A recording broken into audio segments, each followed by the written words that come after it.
Welcome G Vigyan viewers. In this video lecture, I will be covering about that what is Amish test and its potential uses.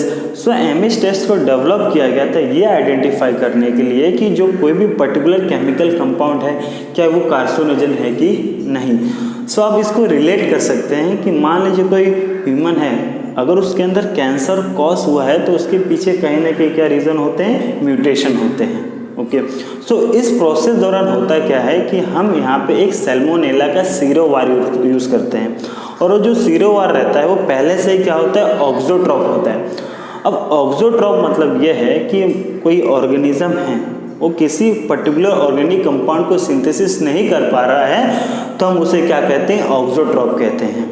Okay, तो यहाँ पे जो अपना Salmonella है, ठीक है, वो हिस्टाडीन का जो क्या है ऑक्सोट्रॉप है, यानी कि वो उसको सिंथेसिस नहीं कर पा रहा है.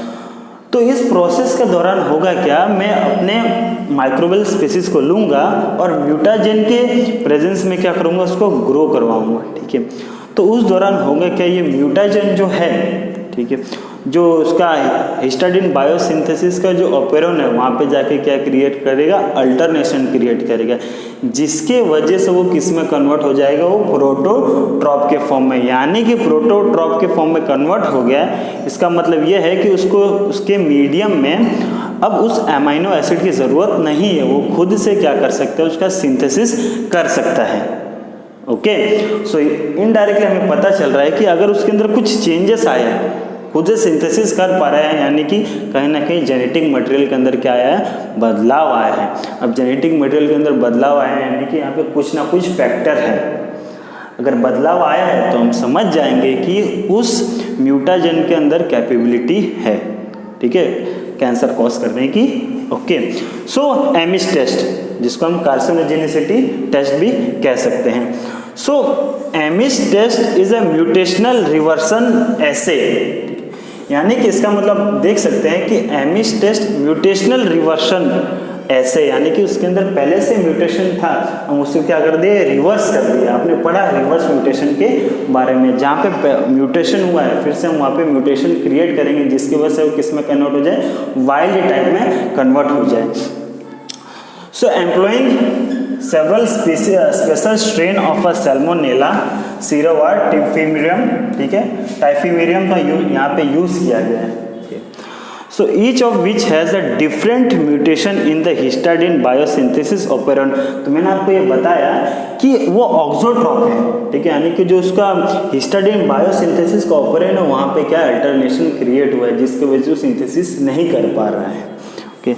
So in this Amish test, salmonella are plated with a substance being tested. जिसको हमें टेस्ट करना है उसके प्रेजेंस में सैल्मोनेला को हम क्या करते हैं, ग्रो करवाते हैं.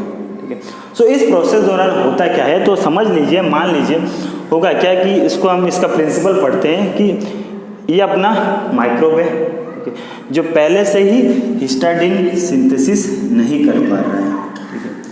अब मैं क्या करूँगा, अपना सस्पेक्टेड म्यूटाजेन उसके अंदर ग्रो करवाऊँगा.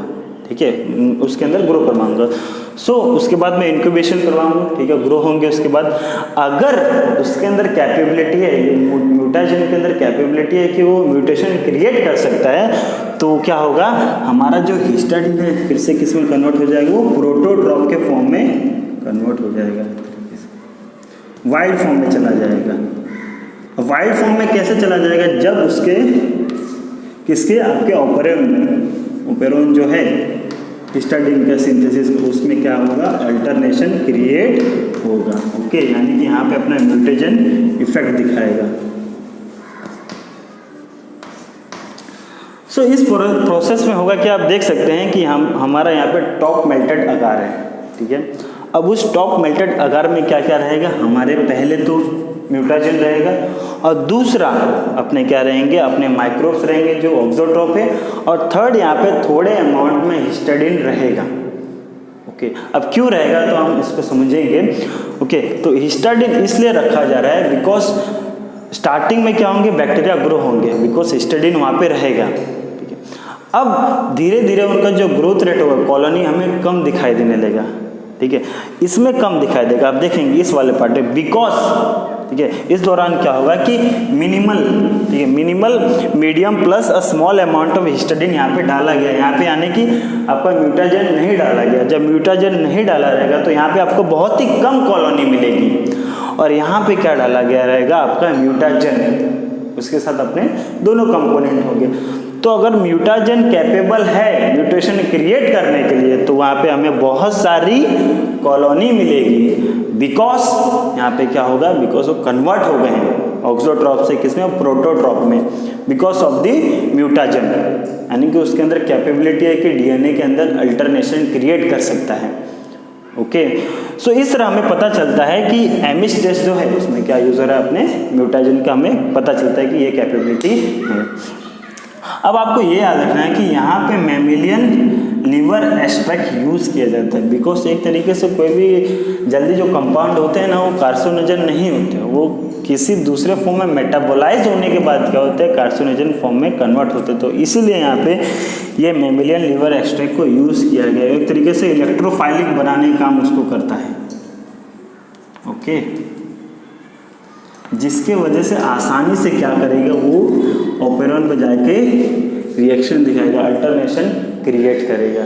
ओके, सो फंडा यहाँ पे बहुत ही क्लियर है, ठीक है। अगर हिस्टिडीन जो अपना ऑक्सोट्रॉप में से किस में कन्वर्ट हो रहे हैं, अपने प्रोटोट्रॉप में, जो अपने माइक्रोब्स है, तो उससे हमें पता चल जाएगा कि उसके अंदर कैपेबिलिटी है म्यूटेशन क्रिएट करने की। ओके, सो थैंक यू, आज के लिए इतना ही।